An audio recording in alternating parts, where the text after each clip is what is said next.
बिस्मिल्लाहिर्रहमानिर्रहीम। अस्सलाम वालेकुम। मेरे अब्बा कुंवारी लड़कियों को गधे का गोश्त खिलाकर कैसे हमला करता, ये राज जानने के लिए एक दिन मैंने अब्बा से चोरी गधे का गोश्त खाया। तो फिर मेरे साथ। मेरा अब्बा गांव का चौधरी था और वो बहुत ही रहमदिल आदमी था। गांव का हर शख्स मेरे अब्बा की रहमदिली से मुतासिर था। मेरी अम्मा का बहुत पहले इंतकाल हो चुका था और मैं अपने अब्बा की इकलौती बेटी थी। अब्बा ने मुझ पर कभी कोई पाबंदी नहीं लगाई थी और मैं गांव की आम लड़कियों की तरह गांव में घूमती फिरती और उनके साथ खेल कूद करती। मैं गांव के जिस घर में भी कदम रखती, मुझे ऐसा लगता है ये मेरा अपना ही घर है।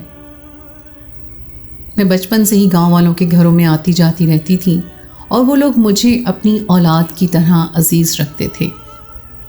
मेरे अब्बा तकरीबन हर जुमेरात को गांव में नजराने की देगे खोला करते और मेरी अम्मा के नाम की न्याज भी करते थे। गांव वाले सभी लोग बहुत खुशी खुशी खाने के लिए आते थे क्योंकि अब्बा हमेशा बहुत ही मज़ेदार गोश्त की बिरयानी पकवाया करते। गांव के गरीब लोगों के लिए तो ये बिरयानी किसी नेमत की तरह थी। जिस दिन अब्बा के मुलाजिम न्याज या लंगर का ऐलान करते तो गांव भर में खुशी की लहर दौड़ जाती। सबके लिए ये खाना एक दावत की तरह था। आज भी हवेली में न्याज का खाना था और हवेली के सहन में सारे मर्दों को बिठा दिया गया था, जबकि अंदरूनी हिस्से में औरतों को। मैं मुलाजमों के साथ साथ औरतों को खाना पेश करती और फ़ख्र से अपने बाप की तरफ देखती, जो गांव के गरीब लोगों को कभी उनकी महरूमियों का एहसास नहीं होने देता था और उन्हें बराबरी का दर्जा देता था। जब तक गांव का एक एक मर्द खाना ना खा लेता, अब्बा उनको छोड़ कर ना हटता। सारा दिन बहुत थका देने वाला गुजरा था और रात भी मैं थक हार कर सो गई। जिस दिन न्याज या लंगर होता उस रात मुझे ऐसी ही नींद आती। अगले दिन रहमत बीबी की आवाज़ पर मेरी आंख खुली। वो अब्बा के पुराने मुलाजमीन में से एक थी। मैं नहा धोकर तैयार होकर कमरे से निकली तो रहमत बीबी ने जल्दी से मेरे लिए नाश्ता लगाया और मेरे कदमों में आ बैठी। ऐसा वो उस वक्त ही करती थी जब उनके पास मुझे देने के लिए कोई बड़ी खबर होती थी। लेकिन वो मुझे कुछ भी कहने के बजाय अपने दुपट्टे को उंगलियों में मरोड़ रही थी। बता भी दे रहमत बीबी, ऐसी कौन सी बात है जो तू ऐसे शर्मा रही है? मैंने लस्सी का गिलास पीने के लिए उठाया और उसकी तरफ देखने लगी, जो खामोश बुत बने बैठी थी। मेरी नज़रों को महसूस करते हुए रहमत बीबी ने पहले इधर उधर देखा और तसल्ली की कि आसपास कोई मौजूद तो नहीं। रहमत बीबी के अंदाज में ऐसे जासूसानापन था कि मैं हैरान रह गई। आज से पहले तो उन्होंने कभी इतनी तसल्ली नहीं की थी। जब उन्हें यकीन हो गया कि कमरे में मेरे और उनके अलावा कोई नहीं है तो वो कहने लगी, आपको पता है सकीना बीबी, कैसा गज़ब हो गया है। रहमत बीबी की बात सुनकर मुझे गुस्सा आ गया। अरे पहेलियां क्यों बुझवा रही हो, अब बता भी दो, हुआ क्या है? रहमत बीबी धीमी आवाज में कहने लगी, सकीना बीबी अपने गांव के अल्लाह बख्श की बेटी है ना रज़िया? हाँ, बहुत अच्छी तरह जानती हूँ मैं रज़िया को। आगे बता, क्या हुआ है उसे? मुझे रहमत बीबी का अंदाज बहुत ही नागवार गुजर रहा था। एक बात बताने के लिए उसने इतना वक्त ले लिया था। रज़िया हामला हो गई है। रहमत बीबी ने दबे लफ्ज़ों में बात मुकम्मल की और मेरे गले में लस्सी का फंदा लग गया। अरे ये कैसे मुमकिन है? वो बेचारी तो कुंवारी लड़की है और बहुत ही प्यारी और मासूम है। तू कैसे किसी लड़की पर इतना बड़ा इल्ज़ाम लगा सकती है? कुछ तो शर्म कर, तेरी अपनी बेटी भी रज़िया की उम्र की है और तू रज़िया पर ऐसे लगा रही है इल्ज़ाम। मुझे रहमत बीबी पर बहुत गुस्सा आ गया था। रज़िया को मैं बहुत अच्छी तरह जानती थी। वो मेरी हम उम्र थी। मैंने कभी उसके किरदार में ऐसी कोई खराबी नहीं देखी थी जैसे रहमत बीबी बयान कर रही थी। रहमत बीबी कहने लगी, मैं अभी उसके घर से होती हुई आ रही हूँ। उसकी माँ ने तो बैंड डाल रखा है और रज़िया को भी कमरे में बंद कर दिया है। न जाने किसका बच्चा उसके पेट में है। कहती है उसे खुद भी ये बात मालूम नहीं है। अब आप ही बताओ बीबी जी, एक लड़की हामला हो गई है और उसे ये भी मालूम नहीं कि उसके पेट में किसका बच्चा है। ये तो सरासर झूठ हुआ। यकीनन रज़िया का गांव के किसी लड़के के साथ चक्कर होगा। यकीनन रज़िया का गांव के किसी लड़के के साथ चक्कर होगा और अब वो इस बात को कबूल करने से इनकार कर रही है। रहमत बीबी तो बात मुकम्मल करके खामोश हो गई, लेकिन मुझे अभी तक यकीन नहीं आया था। रज़िया बहुत ही शरीफ लड़की थी और मैं जानती थी कि उसका किसी के साथ कोई चक्कर नहीं है। नाश्ता पूरा करते ही मैं रज़िया के घर की तरफ निकल पड़ी। मैं उससे मिलकर जानना चाहती थी कि रहमत बीबी ऐसे ही झूठी अफवाह फैला रही हैं या सच में ही वो हामला हो गई है। रज़िया के घर के बाहर रश लगा हुआ था। गांव की अच्छी खासी औरतें वहां जमा थीं और सभी रज़िया की माँ से तरह तरह के सवाल पूछ रही थीं। मुझे देखते ही सारी औरतों ने अदब से सर झुका लिया और सलाम करने लगी। मैंने रज़िया की माँ से कहा कि मैं रज़िया से मिलना चाहती हूँ। वो हाथ जोड़कर कहने लगी, बीबी जी मैंने उसे कमरे में बंद कर दिया है। न जाने किसके साथ मुंह काला करके आ गई है। अब सारा ज़माना मुझ पर थूकेगा और अगर आपके अब्बा तक ये खबर पहुंच गई तो वो तो रज़िया को संसार ही कर देंगे। आप फिक्र न करें, मुझे रज़िया से मिलने दें। अब्बा को ये बात कोई नहीं बताएगा। मैं जैसे ही रज़िया के पास पहुंची वो रोते हुए मेरे गले लग गई। कहने लगी उसका कोई कसूर नहीं है, उसको सच में नहीं मालूम कि वो कैसे हामला हो गई है। रोते रोते रज़िया की हिचकियाँ बंद गई थीं। उसकी अम्मा ने उसे बहुत मारा था। रज़िया ने मुझे बताया कि वो 2 महीने से हामला है और आज जब उसकी तबीयत बहुत ज़्यादा ख़राब हुई तो गांव की दाई ने मुआयना करके ये खबर सुनाई है। अगर दाई अम्मा ने मुआयना किया था तो गलत कैसे हो सकता था, लेकिन मैंने फिर भी उसे तसल्ली दी और यकीन दिलाया कि उसे कोई नुकसान नहीं पहुंचेगा। यकीनन सबको कोई गलत फहमी हो गई है। ऐसे कैसे एक कुंवारी लड़की हामला हो सकती है। रज़िया की हालत बहुत ख़राब थी। मैं थोड़ी देर उसके साथ गुजार कर वापस अपनी हवेली चली आई, लेकिन सारा रास्ता मैं यही सोचती रही कि कुछ ऐसा हुआ है जिसके बारे में किसी को खबर नहीं। या फिर वाकई रज़िया अपना गुनाह छुपा रही है। फिलहाल मैंने हर मुलाजिम को हिदायत कर दी कि अब्बा को इस बारे में कोई खबर ना पहुंचाई जाए, वरना यकीनन अब्बा रज़िया के लिए पंचायत बिठा देते और उसके खिलाफ फैसला हो जाता। सारा दिन यूं ही परेशानी के आलम में गुजर गया। शाम के अब्बा मेरे कमरे में आए, कहने लगे, क्या बात है बेटी रानी, आज तो तुमने सारा दिन कमरे में ही निकाल दिया।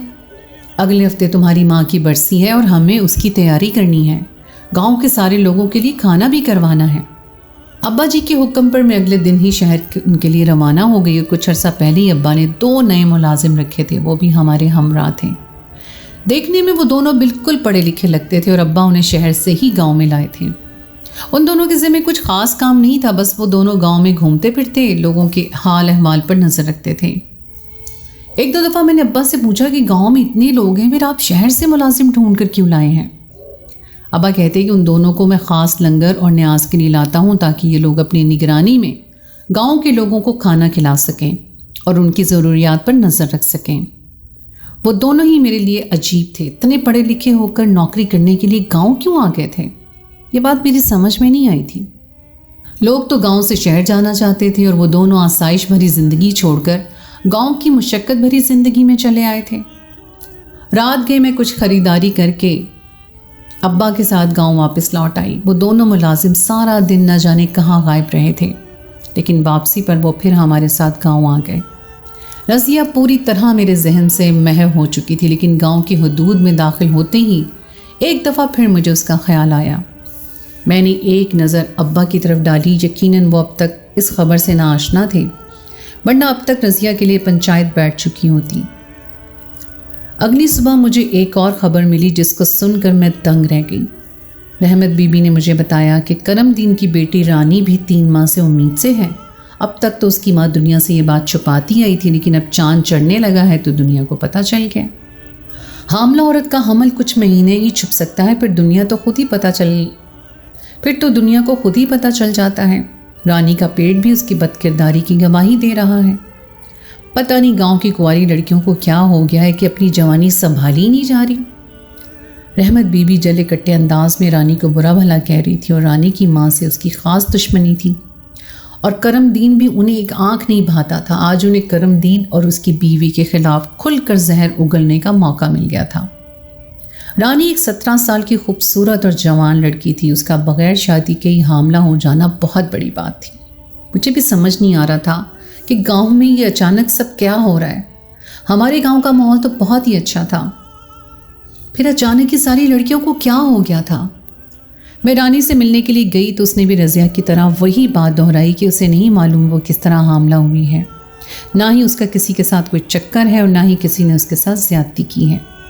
चाचा करमदीन घर पे ही मौजूद थे। मुझे देख कर ज़ारो कतार रोते हुए कहने लगे, चौधरी साहब के हम पे बहुत एहसानात हैं, वो हमारी बहुत इज्जत करते हैं। अगर चौधरी साहब को रानी की इस बदकिरदारी का इल्म हुआ तो मैं उनके आगे सर नहीं उठा सकूंगा। चाचा करमदीन के आंसू ने मुझे भी दुखी कर दिया था। मैं खुद बहुत परेशान हो गई थी। रज़िया और रानी तो दोनों ही झूठ बोल रही थी या फिर दोनों की बात सच्ची थी। अगर वो दोनों सच्ची थी तो फिर हामला कैसे हुई थी? ये बात बहुत ही ताज्जुब वाली थी। मैं हवेली वापस लौट आई थी और अब्बा मेरी शक्ल देखकर कहने लगे, क्या बात है, आजकल बहुत ज़्यादा परेशान दिखाई देती हो। मैं अब्बा की लाडली बेटी थी और उनको मेरा चेहरा देखकर ही मेरे दिल का पता चल जाता था। मैं चाहकर भी अपने अब्बा को रज़िया और रानी के बारे में नहीं बता सकी। मुझे खौफ था कि कहीं मेरे अब्बा उन्हें बदकिरदार मानकर कोई सज़ा न दें। मैं खुद सच की तह तक जानना चाहती थी। हैरत मुझे इस बात पर थी कि अब्बा को अब तक कैसे इतनी बड़ी बात की इत्तला नहीं पहुंची थी। अब्बा को तो गांव के चप्पे चप्पे की खबर होती थी। शहर से आए दोनों मुलाजिम हर वक्त गांव में घूमते फिरते अब्बा के लिए मुखबरी करते थे। शायद ये औरतों की बात थी और अभी तक मर्दों में नहीं आई थी, इसलिए अब्बा को भी इस बात की भनक नहीं लगी थी। दिन ऐसे ही तेज़ी से गुजर रहे थे। सच का कोई सिरा मेरे हाथ नहीं आया था। गांव की औरतें भी काफ़ी परेशान नजर आ रही थी।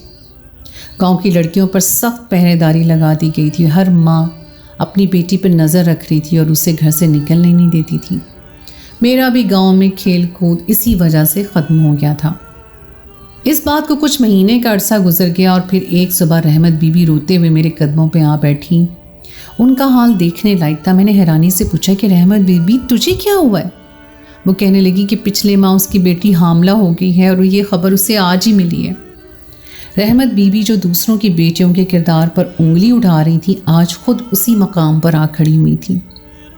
अब उसे दूसरों की तकलीफ का एहसास हो रहा था। मैंने हैरत से पूछा, रहमत बीबी तूने भी तो अपनी बेटी को घर से निकलने पर पाबंदी लगाई थी। उसकी दादी तो हर वक्त उसकी कड़ी निगरानी रखती, फिर वो कैसे हामला हो गई? रहमत बीबी रोते हुए कहने लगी, पता नहीं बदजात ने क्या किया है, ना घर से बाहर निकलती है, ना खेल कूद के लिए कहीं जाती है, फिर भी किसी के साथ कब कैसे मुंह काला कर लिया, ना उसे खबर है, ना मुझे मालूम है, ना उसकी दादी को कुछ पता है।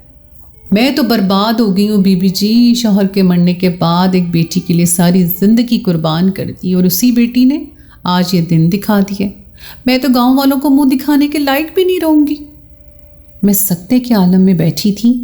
रज़िया और रानी के बाद अब रहमत बीबी की बेटी सदीका भी लाइन में लग गई थी और तीनों की एक ही बात थी कि उन्हें नहीं मालूम कि वो कैसे हामला हुई हैं। मैं सच्चाई जानना चाहती थी, इसलिए रहमत बीबी के घर भी गई और सदीका से मुलाकात की। वो 16 साल की लड़की थी। मुझे देखते उसकी आंखों से टिप टिप आंसू गिरने लगे। मैं अकेले कमरे में उसके साथ बैठी थी। मैंने गुस्से में से कहा कि सच बता, अगर तू घर से बाहर नहीं निकली तो फिर ये कैसे हुआ? मैं उम्र में उससे छोटी थी, लेकिन चौधरी की बेटी थी, इसलिए मेरा रोब व दबदबा उस पर कहीं ज़्यादा था। डरते हुए कहने लगी, मैं सच कह रही हूँ बेबी जी, मैं घर से कहीं नहीं गई। बस आपकी अम्मा की न्याज वाले दिन मैं हवेली तक आई थी। उसकी बात पर मुझे याद आया, उस दिन मैंने खुद उसको देखा था। वो हवेली आई थी और खाने के कुछ देर बाद मैंने उसे खुद हवेली से वापस जाते भी देखा था। वो कह रही थी कि इतने अरसे में वो बस उसी दिन घर से बाहर निकली थी और कहीं नहीं गई, सीधी अपनी दादी के साथ घर वापस आई थी। सदीका की बातों ने मुझे मज़ीद परेशान कर दिया। उसका चेहरा बता रहा था कि वो सच कह रही हैं। अगर वो वाकई न्याज वाले दिन घर से निकली थी और हवेली तक आई थी, तो फिर हवेली में ऐसा क्या हुआ था जिसकी वजह से उस पर बदकिरदारी का दाग लग गया था? मैं रहमत बीबी के घर से निकलकर हवेली की तरफ वापस लौट रही थी जब रास्ते में मुझे अब्बा के दोनों शहरी मुलाजिम नजर आए। वो किसी खोजी कुत्ते की तरह सारे गांव को सूंघते फिर रहे थे। उनको देखकर मैं सोचने लगी कि ये दोनों तो शिकारियों की नज़र रखते हैं, फिर ये खबर अब तक अब्बा को क्यों नहीं पहुंची? क्या ये दोनों इस बात से बेखबर हैं कि गांव की कुंवारी लड़कियां हामला हो रही हैं, या फिर अब्बा जानते बूझते भी खामोश हैं? हर बात मेरे लिए एक मुअम्मा थी और हर बात का जवाब मैं चाहती थी।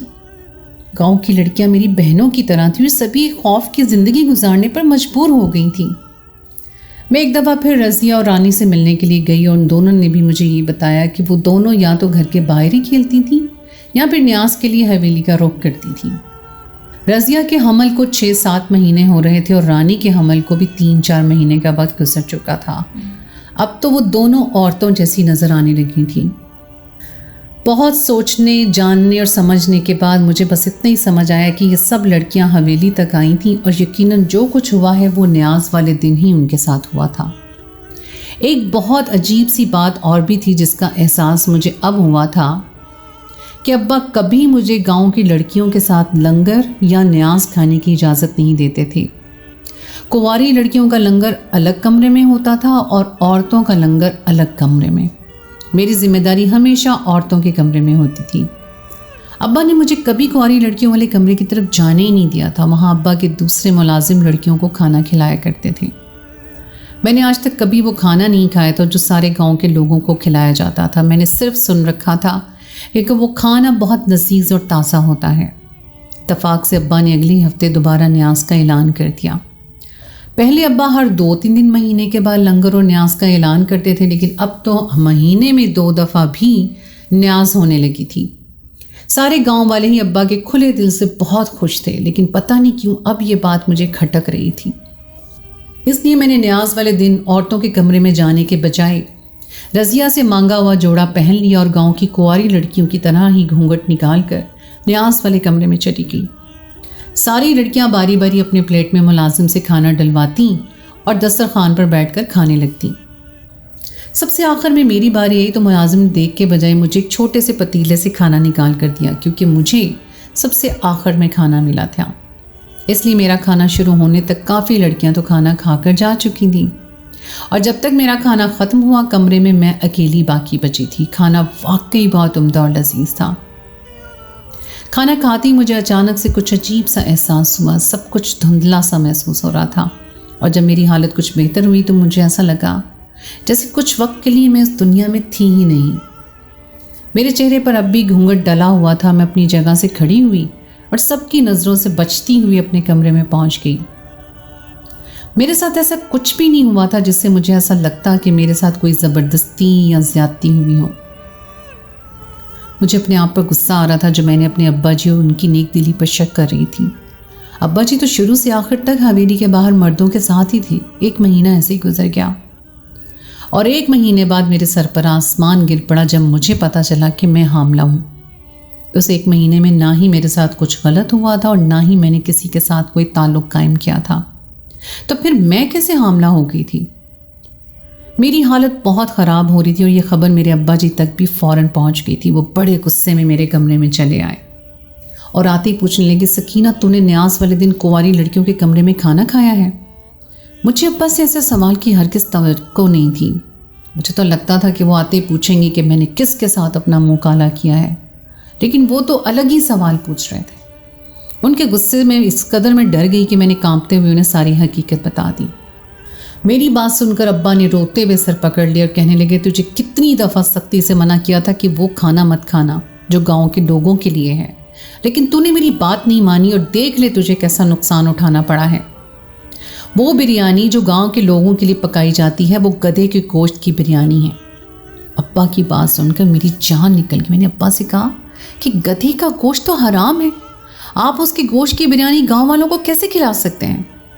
ابا کہنے لگے، لوگوں میں اپنی رحم دلی اور اچھائی کی دھاک بٹھانے کے لیے انہوں نے ایسا کیا، لیکن گدھے کا گوشت کھانے سے کوئی حاملہ کیسے ہو سکتا ہے؟ یہ بات مجھے آج تک سمجھ نہیں آئی تھی، یہ بات مجھے ابھی تک سمجھ نہیں آئی تھی۔ ابا نے دکھ کے مارے مجھے اپنا سارا سچ بتا دیا، جسے سن کر میرے قدموں تلے سے زمین نکل گئی کہ میرا نیک باپ اس قدر سیاہ دل بھی ہو سکتا ہے۔ وہ دونوں ملازم جنہیں ابا اپنے ساتھ شہر سے لائے تھے، دراصل دونوں شہر کے ڈاکٹر تھے، شہر کے بے اولاد جوڑے جو کسی اور عورت کے ذریعے اپنا بچہ پیدا کر سکتے تھے۔ یہ دونوں ڈاکٹر ان سے بھاری رقم لیتے، ان کے جراثیم کو لیبارٹری میں تیار کرنے کے بعد گاؤں لاتے اور گاؤں کی کنواری اور جوان لڑکیوں کے اندر منتقل کر دیتے۔